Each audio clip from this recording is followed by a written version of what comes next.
Antonu għam l-isla, jina mill-isla, għabu influenza sirklijana uġo. Tajjeb, eżisti. Fl-isem tal-Missir, tal-Ben, tal-Spiritu Santu. Amen.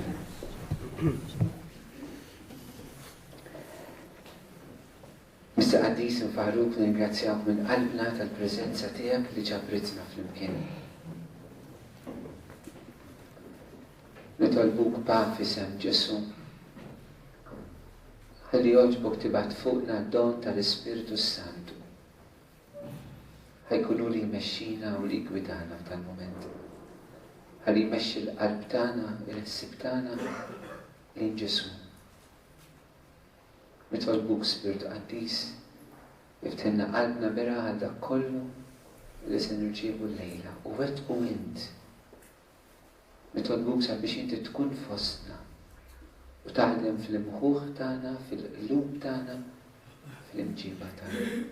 U nitolbu lilek Aziza Marjomna, kun magħna kif kont mal-Knisja fil-bidu, proteġina, ħarisna, itlob għalina. Isnim għalik Marija, bi grazzja mimlija u lejlija, il-birka inti fost in-nisa, u mbirek il-frott tal-ġiftijak Ġesu. Qaddisa Marija Malla, tlob għalina b'tibin, issa u fis-sija tal-mewt tagħna. Amen. San Ġusepp, itlob għalina.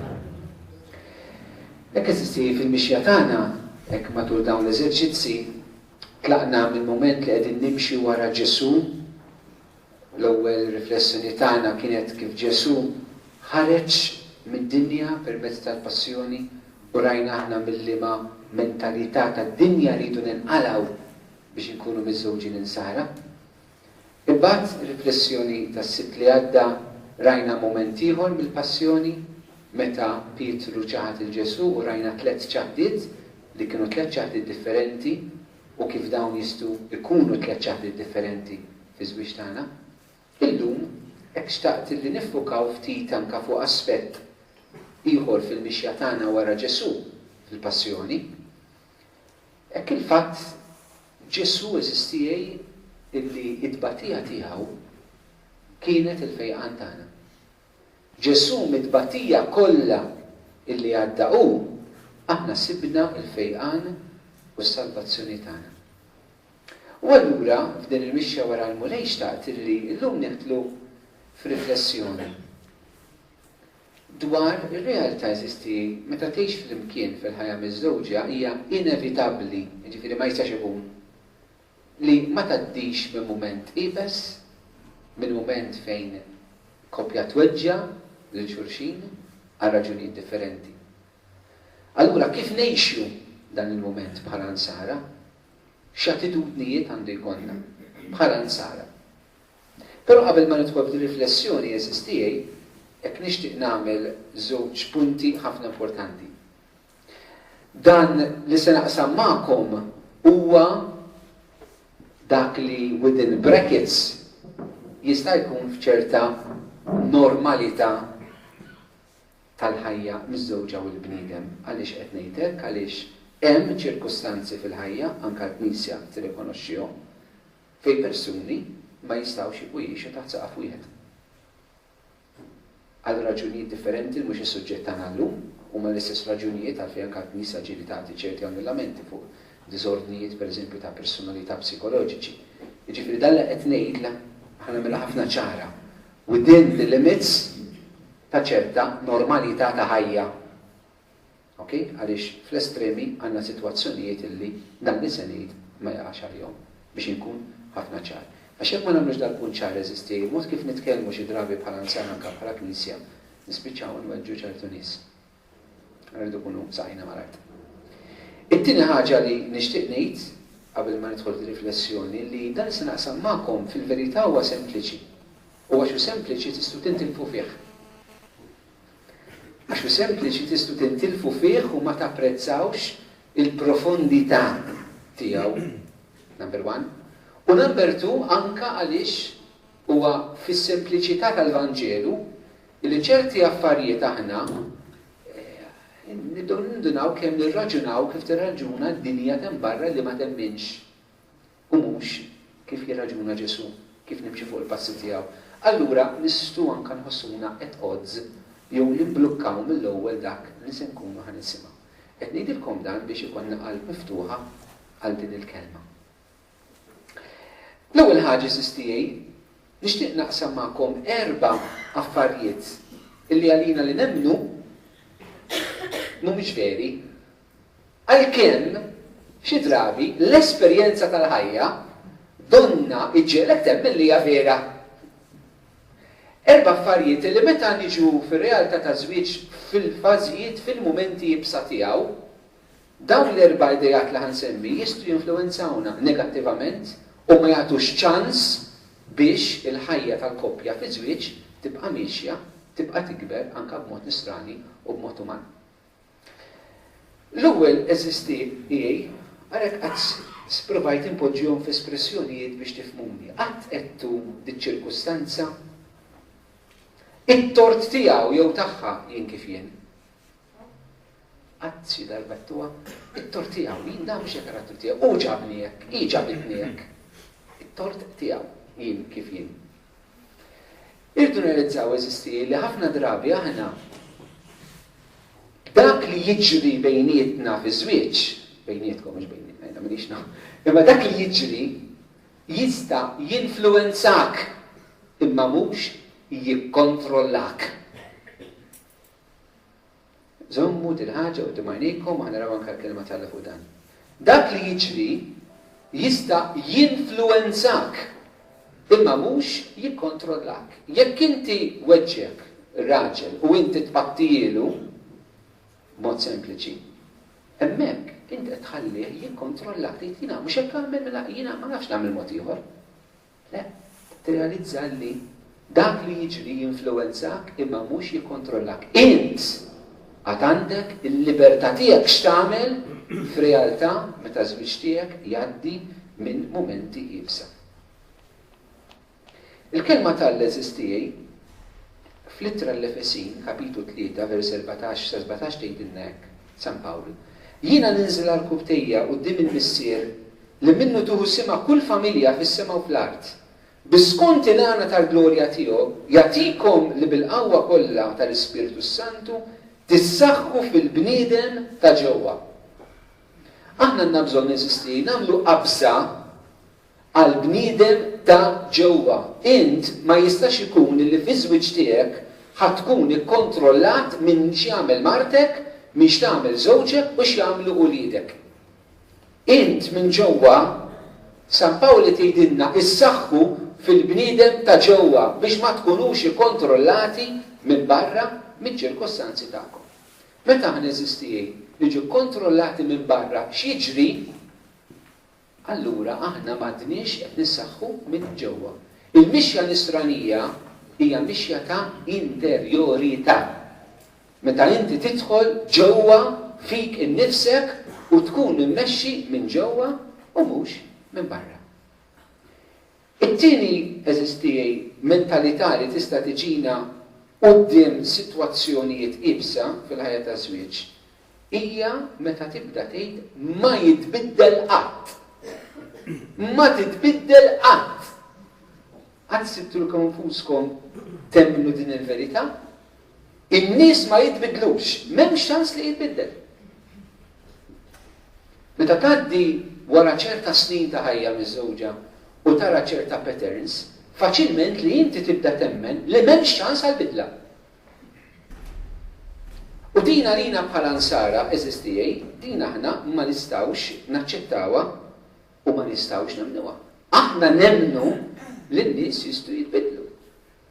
Mhux neċessarjament illi jitbidlu radikalment minn abjad għal iswed jew minn iswed għal abjad, però li jistgħu jagħmlu a certain degree of change in their life. Xi drabi eżistijaj, aħna meta ngħaddu minn ċerta esperjenza twila li tgħix flimkien, taqbad u tikkonkludi u tgħid m'hemmx ċans li jitbiddel, m'hemmx ċans li titbiddel. Meta nagħmlu hekk aħna bħala nsara eżistijaj, ikunu qegħdin nillimitaw il-qawwa tal-Ispiritu Santu x'jista' jagħmel f'qalb il-bniedem. Li kieku ma nemmnux falla, naslu li nemmnu li l-bniedem m'għandux ċans li jitbiddel.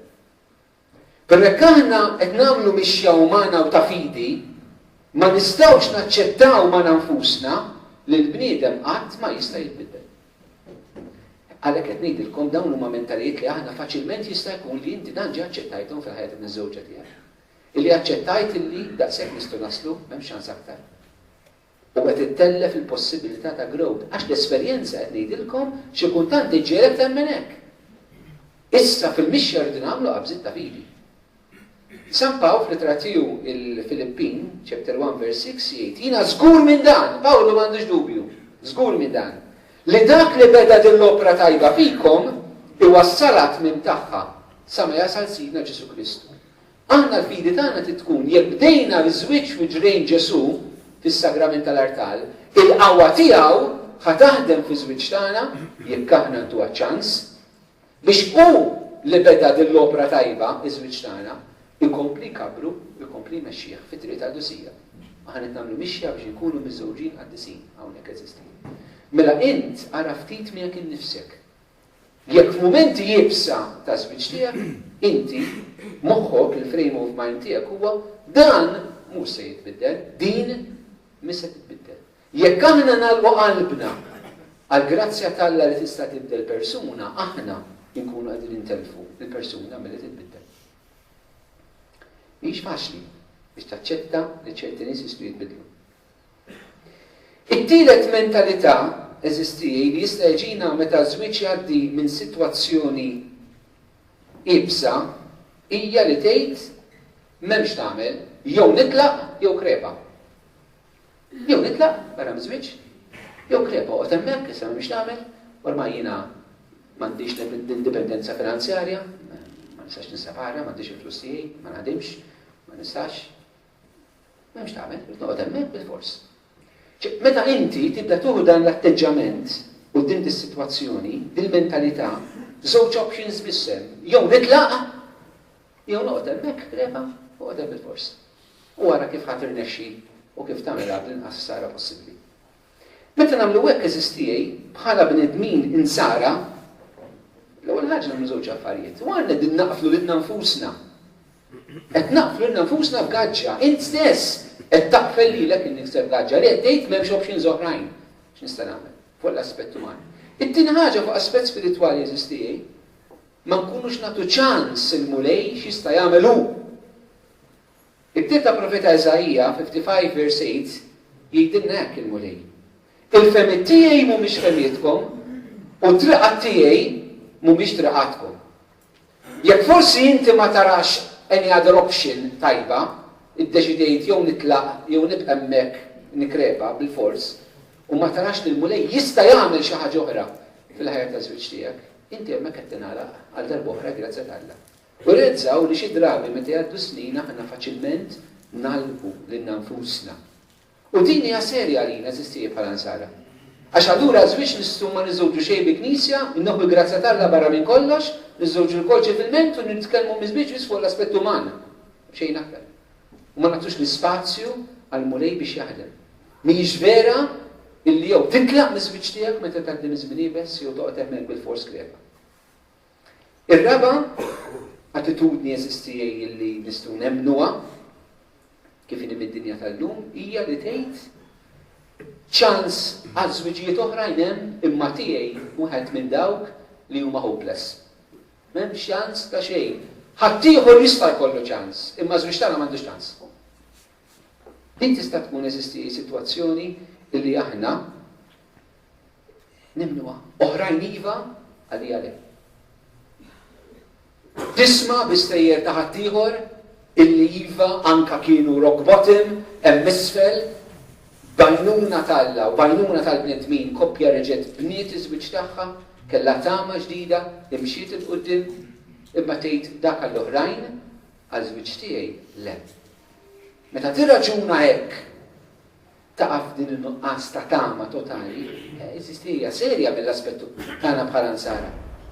Għaliex aħna għandna fidi li tagħtina tama li Alla jista' jagħmel xi ħaġa. U ħadd huwa hopeless quddiem Alla. Bid-diffikultajiet kollha li jista' jkun hemm. Irrealizzaw li meta aħna naċċettaw dawn il-mentalitajiet fil-moħħ tagħna li ġejjin minn dinja li ma temminx, Innutaw kif fil-prattika il-fidi tagħna titnaqqar. Jekk dawn l-erba' affarijiet li semmejt intom temnuhom, irrealizzaw li l-fidi tagħkom hija ħafna xejki. ħafna xejki. Il-fidi tagħna mhix sempliċement li morru ngħidu l-kredu, morru l-qudies u nitolbu rużarju. Ċertament dawk huma espressjoni tajbin. Però hawnhekk għandna l-fidi tagħna fil-konkret. Jekk nemnux li Alla jaħdimx fl-istorja tal-ħajja tagħna, fl-istorja taż-żwieġ tagħna. Jekk inti temmen illi m'hemm xejn tagħmel, in-nies ma jitbidlux, l-għażliet tiegħu ma nitlaq il barra u aħna hopeless, allura inti tajt qalbek kompletament mill-grazzi tal-Alla. U din irnoqdu ħafna attenti għaliha. Jeremija 29 vers 11 ġist Alla li mbirek jidinnek. Jiena naf il-pjanijiet li ħsibt għalikom. Pjanijiet ta' ġid u mhux ta' ħsara li nagħtikom ġejjieni mimli tama. U Alla jgħid dan il-kliem il-poplu meta kien f'sitwazzjoni ħażina ħafna, meta kien rock bottom, meta kienu spiċċaw maħkumin mill-Babilonesi. Ġifri spiċċaw fart barranija, tkissret it-tempju, spiċċaw b'ngħajr identità, meta kienu żibel. F'dak il-mument Alla qed jgħidilhom jiena naf il-pjanijiet tiegħi għalikom, pjanijiet mimlija tama. Issa aħna jista' jkun li nisimgħu id-dinja ta' barra li tgħidlek li inti hopeless, meta tgħaddim iż-żmien ibes biż tiegħek, illi m'hemm xejn tagħmel oqgħod kif int, jew itlaq. U ma tismax il-wali jgħidlek jien għandi tama għalik. U llum eżisti dinja waħda mis-sitwazzjonijiet li tant koppji miż-żewġin anke żgħar qegħdin jitilfu fil-ħajja miż-żewġa tagħhom. It-tama illi tista' tkun differenti s-sitwazzjoni. We have settled just as we are. Jew nitillu. Alla eżistijej għandu iktar xatina fil-ħajja taż-żwieġ u l-familja tagħna. Ejjew ma nitilfux it-tama. Nixtieq naqsam magħkom eżistijej mela dawna kienu 4 attitudnijiet li jistgħu jeffettwawna mill-mentalità ta' barra, ta' min ma jemminx, kif jistgħu jieħtlu fil-mentalità meta ngħaddu minn żmien ibes fiż-żwieġ tagħna. Nixtieq eżistijej noffrilkom 6 attitudnijiet illi jgħinu iġibu fejqan, iġibu żwieġ sabiħ fil-mixja tagħkom meta tgħaddu minn żmien ibes. Mhumiex ħaġibu l-fejqan huma. Huma attitudnijiet li jgħinu biex jint tirċievi il-fejqan fiż-żwieġ tiegħek. Li se jgħinu iż-żwieġ tiegħek kun aħjar. Mhumiex automatic, 1+1=2. Imma huma bidliet minn ġewwa lilek jgħinuk sabiex ir-relazzjoni tiegħek fi żmien ibes tista' timxi l quddiem. U nixtieq nibda dan b'silta li jagħtina San Pawl tra-Filippin, kapitlu 4 minn 6 sa 9 jgħidek. Tħabbtu raskom xejn. Fit-talb kollu tagħkom itolbu u uru lil Alla xi jkollkom bżonn u issu ħajr. U slim ta' Alla, slim li għaddi kull ma l-moħħ jista' jifhem, iżommilkom qalbkom u moħħkom sħaf fi Kristu. Mill-bqija ħuti f'dan għandkom taħsbu. F'kull ma hu vera, f'kull ma hu xieraq, f'kull ma hu ġust, f'kull ma hu sabi, f'kull ma jiġbed l-imħabba, f'kull ma jistħoqlu ġieħ, f'kull ma hu virtu, f'kull ma ħaqqu t-tifħir. F'dan kollu waħsbu. U kull ma tallimtu ħadtu minn għanda u smajtu rajtu fina għal-moħħ. Alla taslim u kull magħkom. Pawlu qed jinkoraġġixxi eżistijej il-komunità nisranija biex tkun pożittiva. Tkun aħsbu f'dak li hu pożittiv. Positive thinking mhux realtà psikoloġika li ġiet inventata llum. L-insara min għandu l-ispirtu tal-Alla jaħdem fih huwa bniedem pożittiv li kapaċi jara is-sabiħ f'kollox. Li anke quddiem l-iċken dbatija quddiem l-ikbar persekuzzjoni kapaċi jibqa' jaħseb u jibqa' jara f'dak li hu sabiħ, pożittiv u mhux negattiv. Not to have a good feeling, but to be in the truth. Għax drabi meta ngħaddu momenti jibsa, aħna ninsew il-momenti sbieħ kollha u nifqu nkunu pożittivi. Allura din l-attitudni profonda eżistijej biex inti tista' tirċievi il-fejqan meta tgħaddi minn żmien ibes fi żwieġ. You have to have a positive attitude. Jekk inti ssir ċiniku dwar iż-żwieġ tiegħek, jekk inti tiċċajta ma' kulħadd dwar id-difetti ta' żwieġ tiegħek u titlef il-pożittività fi żwieġ tiegħek, m'għandux l-ispirtu tal-Alla jaħdem fik. Hija l-mentalità tad-dinja, hija t-qalb tiegħek, hija t-tentazzjoni tax-xita. Allora din hija fundamentali. Inut li nippruvaw nitolbu l-grazzja tal-Alla u nitolbu l-għajnuna magħna biex iswixtana jitranġa f'ċerti affarijiet. Jekk aħna mhux se jkollna din l-attitudni pożittiva. Din l-attitudni trid toħroġ tiegħi f'dawn l-affarijiet li se ngħid. L-ewwel ħaġa sempliċi però ftakruha. Jien responsabbli għall-attitudni tiegħi. Jien responsabbli għall-attitudni tiegħi biex marti mhix żewġi. Jekk żewġek jew martek huma negattivi f'kollox, u allura m'għaliex kien problema li tinħara jsiru super negattivi fl-ħajja miż-żewġa, int responsabbli mhux għal martek u għal żewġek, int għalik responsabbli. Jekk hu jew hija għandhom attitudni negattiva, ma jfissirx li int għandu jkollok dik l-istess attitudni. Ma jfissirx li nkunu flimkien ħanasbuha l-istess fuq dawn l-affarijiet. L-attitudni tiegħi jien responsabbli għaliha. U tiegħi li nkun responsabbli jien ifisser li jien tkun bliedem matur, irid nikber. San Pawl, l-Ultra Korintin 13-11, meta kont tarbija, kont nitkellem ta' tarbija, inħoss ta' tarbija, naħseb ta' tarbija. Meta sirt raġel, warrabt dak li hu ta' tarbija. Xi drabi eżistijaj, aħna immorru lura. Insabtu saqajna bħat tfal iż-żgħar. Bħat tfal iż-żgħar. Ma nikbrux, ma nimaturawx. Might is right. Tiltaddi lejjem tiegħek. Ma timmaturax. Ħafna miż-żewġin ma jistgħux ifiequ għaliex mhuwiex maturi. Għadhom tfal żgħar. U San Pawl qed jgħidilna meta qed nikbru anke fil-ħajja tagħna nisranija, ma nistgħux nibqgħu childish. Grow up! Uħut minn għandu bżonn jikbru. Ma tistax tippretendi kollox ħadd ieħor. Ikber inti matura. Tibqax iġibru ta' tifel żgħir. Tuħu għalik mix-xejn, titla' dlejjer tiegħek. Childish ways. Kif tista' tgħix ħajja miż-żewġa b'dan il-mod eżisti? Li kollok momenti ta' tensjoni u inkwiet hija inevitabbli fiż-żwieġ. Ħadd l-ebda żwieġ ma jgħix bozza. Hija inevitabbli. Però l-attitudni tiegħek fl-inkwiet hija kwestjoni oħra. L-inkwiet huwa inevitabbli, il-miżerja hija kontrollabbli. Jista' jkollok l-inkwiet u ma tgħix f'miżerja. Ħafna dina ma jistgħux jifhmuha. Li tista' tkun għaddej mill-inkwiet u xorta jkollok il-paċi f'qalbek u xorta tista' tkun kuntent. Għax jiddependi mill-attitudni tagħna kif neħduha. Min għandu l-ispirtu tal-Alla f'qalbu, anke quddiem is-salib bħalma kien Ġesu, ma kienx f'miżerja bit-tbatija kollha li kien hemm. Kien hemm il-forza tal-Alla taħdem fih. U allura aħna rridu nagħmlu din l-għażla li jkolli l-inkwiet mhux f'kontroll tiegħi, imma li ngħix fid-dwejja, fid-dum, fil-glum, li ntaqqa l-ambjent, li nagħmel kollox erda u fil-kontroll tiegħi. Issa int għandek għażla, jew ħadd tkun tifel żgħir li għax ma ħadx il-ħelu ħadd toqgħod tilkwi sabat saqajk, jew inkella l-attitudni tiegħek ħadd tkun ta' bniedem matur. Fil-tib ta' Eżra, ċertu Sedekija jgħid l-Eżra kelma li ta' min japplika għalina, jgħidu hekk, għax din il-biċċa tiegħek, aħna nkunu miegħek, għamel il-qalb u int tagħmel xi ħaġa. Għandna bżonn nisimgħu din il-kelma sistijaj. Għamel il-qalb u għamel xi ħaġa.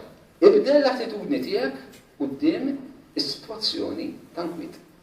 It-tieni eżistijaj. Meta aħna nibdlu l-attitudni tagħna, ġifieri il-mod kif inħarsu lejn inkwiet. Aħna bat nibdlu l-mod kif inġibu ruħna. Sempliċi. Sempliċi. Imma importanti nifhmuha li tibda l-attitudni tiegħek mhux l-imġiba tiegħek. Il-mentalità tiegħek tibdel. San Pawl Ittra Rumani 12-2 jgħidilna timxux ma' xejra ta' din id-dinja iżda nbidlu skont it-tiġdid ta' fehmietkom. Irid jitbiddel l-ewwel. Taf kemm hu wiebes enormi jibes biex jitbiddel. Inutli tipprova tibdel kif iġġibruħek jekk ma tibdilx moħħok. Inutli. Xogħol fil-bażwa ngħidu bil-Malti, għal xejn. Tipprova tibdel l-imġiba tiegħek kif iġġibruħek jekk ma tibdilx lejn il-mod kif tħares lejn affarijiet. Il-kelma konverżjoni fil-Bibja hija kelma Griega metanoia li ġejja mill-kelma metanus u nus huwa l-mod kif inti tħares. Mela meta tibdel il-mod kif tħares, dik il-konverżjoni. li inti tibdel l-attitudni tiegħek, mhux l-imġiba tiegħek l-ewwel. Meta l-attitudni titbiddel, l-imġiba titbiddel. Jekk inti tibqa' b'attitudni negattiva, inti parti mill-problema. Jekk inti tibdel l-attitudni tiegħek għal waħda pożittiva, inti parti mis-soluzzjoni. Issa intom meta jkollkom tensjoni fi żwieġ, xi tkun? Parti mill-problema jew parti mis-soluzzjoni? Jekk ħad tkun negattiv, inti parti mill-problema, full stop. Jekk ħad tkun pożittiv, fis-sens li ħanaraw ukoll, inti ħad tkun parti mis-soluzzjoni. Tieni ħaġa l-attitudni tagħna eżisti meta titbiddel imbagħad tinbiddel l-imġiba tagħna. It-tielet ħaġa eżisti f'mumenti jibsa fi żwieġ. Din żgur smajtuha diversi drabi. Int ma tista' tibdel lil ħadd.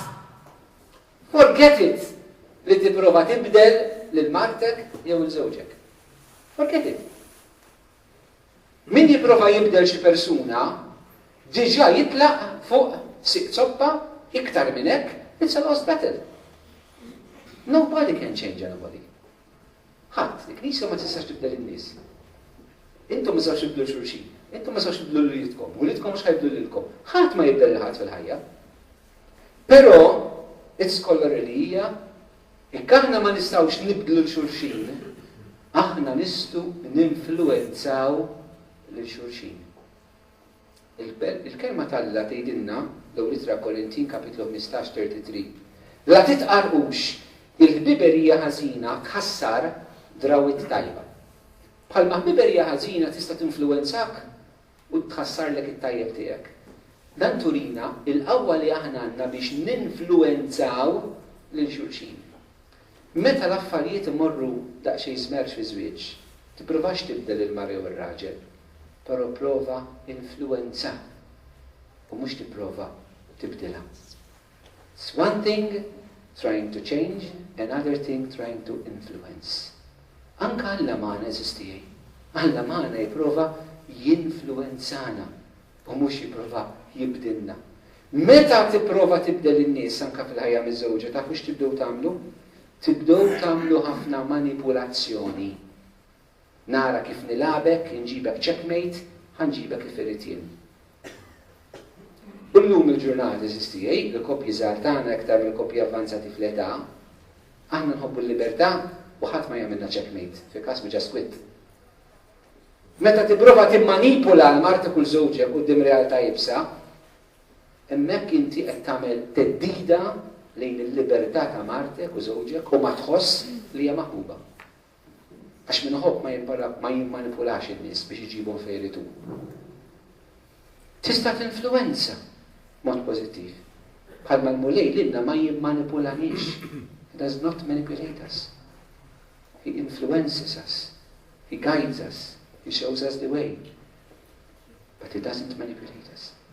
U aħna rridu naraw eżistijaj jekk aħna għandniex din it-tendenza fi żwieġ tagħna. Meta ngħaddu minn żmien ibes biex insolvi l-problema nimmanipulak ħalli basta fiċċejnija solvinija ta' malajr. Ħafna drabi eżistijaj irridu nibdlu n-nies u mhux ninfluwenzawhom fit-tajjeb għaliex maħniex kapaċi ngħixu fit-tensjoni.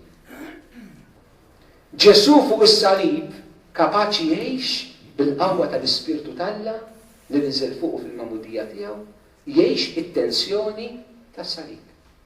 Kellu ħafna tensjoni Ġesu fuq is-salib. Inżel minn hemm u aħna nemnu fik. Mhux dan li trid, inżel u nemnu. Ma jaf li l-missier ma jridx din. Kienet it-tensjoni li kien qed tgħix dak il-ħin. Meta rridu eżistijaj nibdlu xulxin, nimmanipulaw, għax maħniex kapaċi ngħixu fit-tensjoni illi l-inkwiet joħolqilna. L-inkwiet joħloqlok tensjoni. U xi drabi s-soluzzjoni mhix li toħroġ mit-tensjoni, imma li tibqa' fiha. Bħalma Ġesu ma niżilx mis-salib imma baqa' fih. Hemmhekk imbagħad issib it-triq futura tiegħek tal-qawmien. Daqskemm kapaċi tgħix ċerta tensjonijiet. Kif toħroġ mit-tensjoni tibda timmanipula malajr. Ħalli inti terġa' tiġi all right, tajjeb.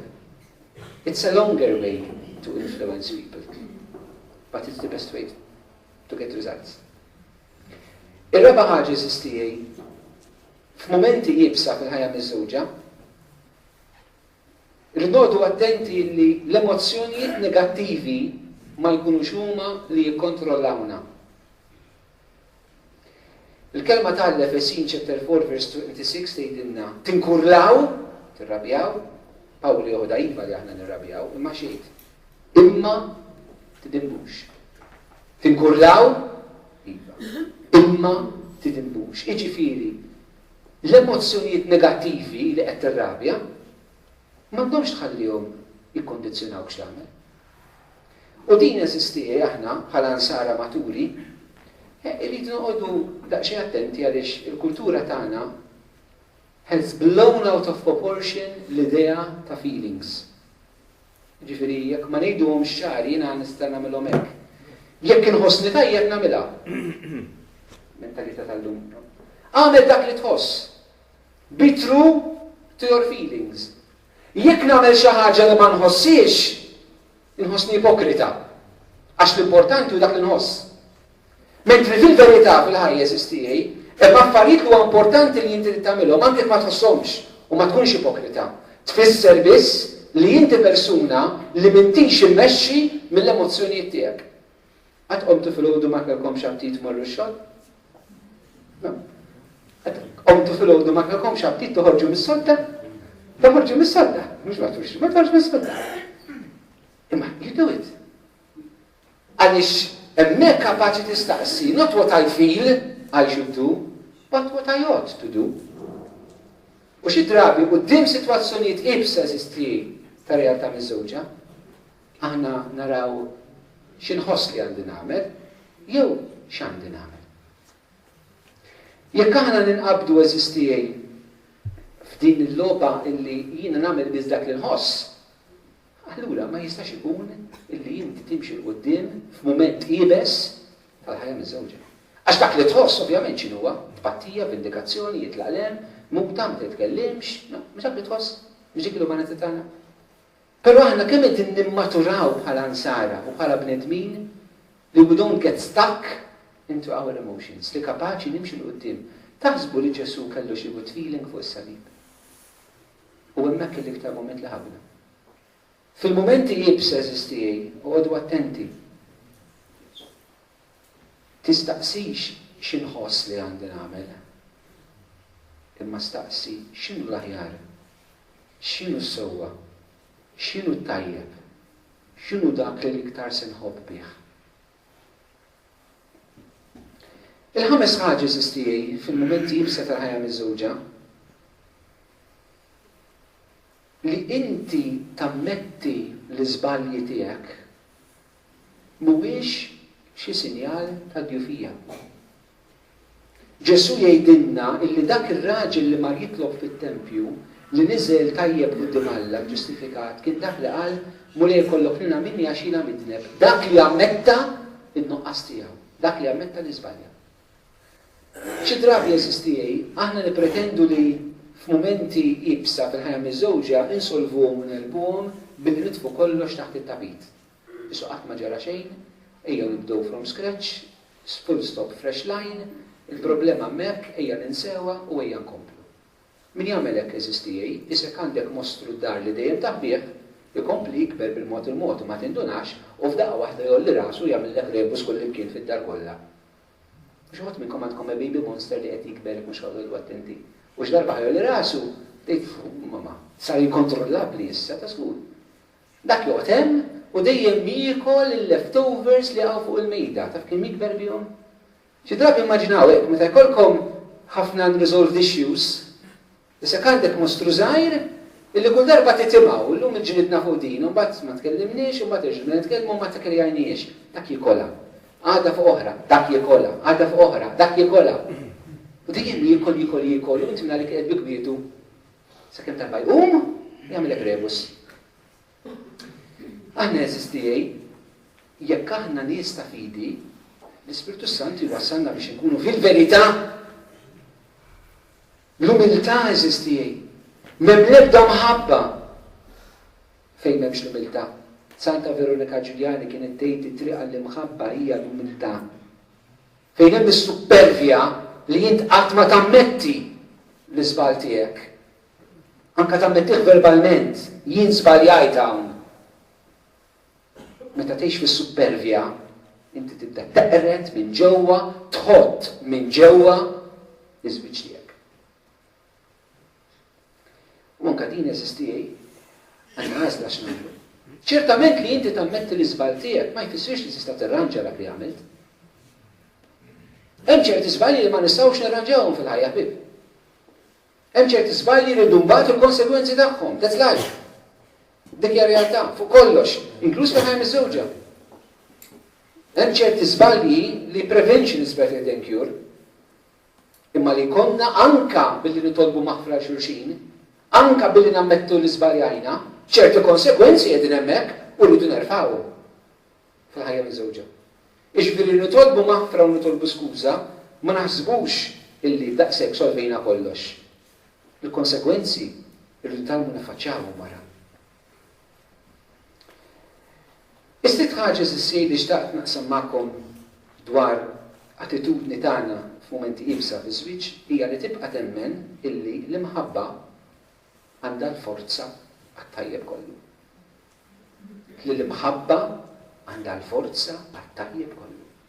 Li din l-qawwa tal-imħabba li hu l-Ispiritu Santu fina jagħtina l-forza li anke quddiem liebes int ħadd ma jista' iżommok milli tagħżel li tkompli tħobb. Din nippruvaw ikkonvinċu lilkom infuskom minnha. Għax din verità. Anke quddiem liebes inti ħadd ma jista' jżommok milli tagħżel li tibqa' tħobb. Ħadd ma jista' iżommok bħalma l-Ġesu fuq is-salib, ħadd ma seta' iżommu milli jibqa' iħobbna. Ħadd. Titfaħħa fuq ħadd l-għażla hija tiegħek. Ħadd ieħor jista' jikkundizzjonak imma ma jistax jikkontrollak. Ma jistax. Ħadd ma jista' jżommok milli tibqa' tħobb il-martek u l-żewġek anke fl-iktar momenti ibsa u diffiċli. Ħadd ma jista' jżommok. Jekk taħseb li xi ħadd iżommok l-attitudni tagħha, l-attitudni tiegħu, kliem ċirkustanzi huma kollu gideb. Il-libertà li tħobb hija tiegħek, tajlek Alla, ħadd ma joħodilek lura, l-għażla hija tiegħek. U din momenti jibsa tittamel l-għażla intix ħadd tibqa' tħobb jew le. Però ħadd ma jista' jżommok milli tibqa' tħobb. Ġesu dan jgħidulna modi differenti f'Salluqa 6:27-28 ngħidilna ħobbu l-edewwa tagħkom. Għamlu l-ġid il-min jogħodkom, birku l-min jisħetkom, itolbu għal min jżeblaħkom. 4 affarijiet li forsi għandna bżonn nagħmluhom il xulxin fi żwieġ meta il-ħossuna dewwa ta' xulxin. U mhijiex kelma daqshekk qawwi jeżisti, naħseb tafu bħali l-iktar nies li ħabbew il-xulxin saru l-iktar nies dewwa ta' xulxin. Saqsu l-avukati fis-separazzjonijiet tkunu tafu. Ġifieri mhux ħaġeb li napplikaw din il-kelma għal-realtà ta' ħajja miż-żewġa. X'inhu ma l-affarijiet Ġesu jgħidilna li fejn l-imħabba ma tistax ħadd ma jista' jżommok. U 4 modi kif tħobb. Għamel il-ġid il-min jogħbodok. Għamel il-ġid. Jekk ħadd ieħor martek żewġek qegħdin mumenti qed nippikaw, qed jagħmel id-denji xi ħaġa, inti għamel il-ġid ħadd ma jista' jżommok milli tibqa' tagħmel il-ġid fi żwieġ tiegħek. Ħadd. Hija libertà tiegħek dik. It-tieni, dbirek il-min jisftek. Li anke jekk jgħidulek kliem negattivi f'mument ta' rabja, mument ta' ġlied, inti tibqa' tuża kliem pożittiv, kliem li jġib barka u mussaħta. Dik fidejk hija l-għażla. Ovvjament dan kollu jekk inti qed tikber fil-bniedem ta' ġewwa, x'intilkom fil-bidu. Jekk m'intix tikber fil-bniedem ta' ġewwa, m'hemmx il-konverżjoni interjuri, u din il-mument qiebes tal-ħajja ta' żwieġ joħroġ dak li hemm ġewwa fik. Jekk qed tikber minn ġewwa, ħajoħroġ dan li qed ngħid, jekk le, se joħroġ it-tifel iż-żgħir, iċ-childishness. Ħobb, għamel il-ġid birek, itlob għal min iżebilek, itlob għal persuna l-oħra. Tant persuni jeżistijie li jiena naf intqajt magħhom. Illi quddiem rabja fil-ħajja miż-żewġa, meta bdew jitolbu, bdew jitkissru l-ħitan. Mhux għax tgħid talba darba ta' imma li tintefa' hemm f'riġlejn Ġesu u titolbu bil-qalb għal martek u għal żewġek li qed iweġġawk. Tibda titbiddel int għax aħna eżistijej irridu nirrealizzaw illi it-talb f'dan il-mument ta' żminijiet qiebsa fi żwieġ mhux bil-fors jibdel iż-żwieġ tagħna imma jibdel lilna fi żwieġ tagħna.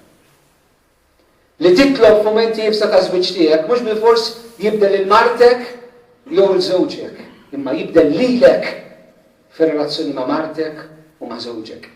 Imma xi drabi aħna rridu riżultati li rridu aħna u mhux dak li l-mulej irid jagħtina hu.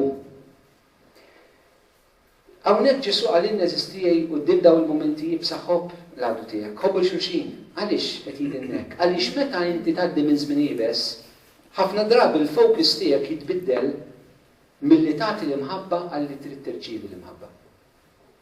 Meta tgħaddi minn żmien ibes fil-ħajja miż-żewġa, ma tibqax tħares kif se nibqa' nagħti l-imħabba, imma nibqa' nara kif m'iniex nirċievi din l-imħabba. U allura Ġesu hekk qed jagħmilna bidla profonda ta' mentalità quddiem mumenti jibsa. Jekk inti tikber fil-bniedem ta' ġewwa mmexxi mill-Ispirtu tal-Alla, int anke quddiem is-salib ħatibqa' tara kif ħatati u mhux tibqa' tgorr fuq dak li min tixtiequ. Ċertament eżistijaj, jekk m'għandniex il-fidi, jekk ma nemnux, nirraġunaw bħal kulħadd. Bħal kulħadd. Li fi żmien jibes jara jiffoka biss fuqu. Strength interjuri qawwija biex fi żmien jibes tibqa' tara kif ħatati u mhux kif ħatirċievi. Imma dan xi tfisser nagħmlu mixja radikali nisranija fil-ħajja miż-żewġa tagħna. Eżisti meta l-Ispirtu Santu niżel fuqna fil-magħmudija fil-Griżma jew f'mumenti oħrajn tal-ħajja tagħna ma ġiex jagħmilna patchwork. Il-Profeta Samuel lil Sawl qallu meta l-Ispirtu Santu jinżel fuqek he will make you another man. Jagħmlek bniedem ġdid. Aħna rnoqgħdu attenti li maħniex nagħmlu mixja ta' koppji nsara biex tippeċċja l-affarijiet tagħna, imma biex tagħmilna a new creation, realtà ġdida. Dan l-Kristjaneżmu ħbtiegħi. Being a Christian is to become a new creation and not a patched creation. Iż-żwieġ tiegħek immexxi minn Ġesu irid isir dejjem realtà ġdida u mhux ippeċċjata. Jista' jkun li aħna ma rridux ilmu li għamilna ġodda. Ma rridux, komdu kif jien. It's too much of a price. It's too much. Il-Alla rridu f'ħajti biex ikolli problem solver. Ħajsolvi l-problemi, mhux biex jibdilni. Meta ndaħlu Ġesu fi żwieġ tagħna, mhux biex joqgħod isolvilna l-inkwiet tagħna, imma biex jibdellilna. Jibdellilna. Għax tant problemi ma' nis-soluzzjonijiet għalihom, imma għandna relazzjonijiet għalihom. Meta tinbidlu ir-relazzjonijiet tagħna. Biex naqsam magħkom eżisti daw kienu attitudnijiet irrid ikollna biex nirċievu l-fejqan. Biex naqsam magħkom 5 areas time up.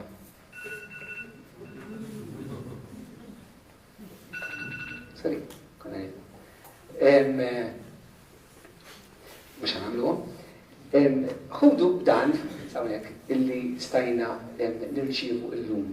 Jekk lesti li nħallu mulej jibdel daw il-mentalitajiet ġewwa fina, allura l-mixja tagħna quddiem iż-żmien ibes tirrealizzaw bil-tiegħi illi fuq ċerti ċirkustanzi u tal-muni intom m'għandniex soluzzjonijiet faċli għalihom.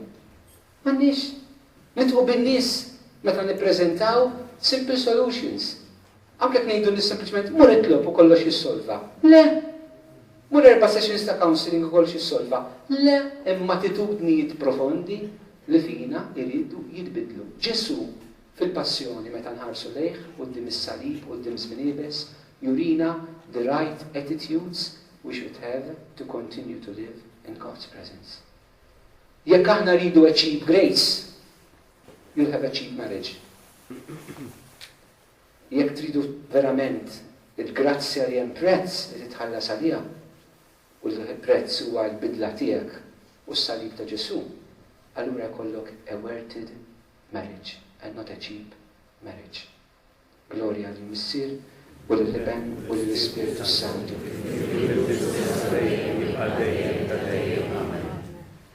Issa eżistin tela fuq għan niċċelebraw l-Eukaristija flimkien.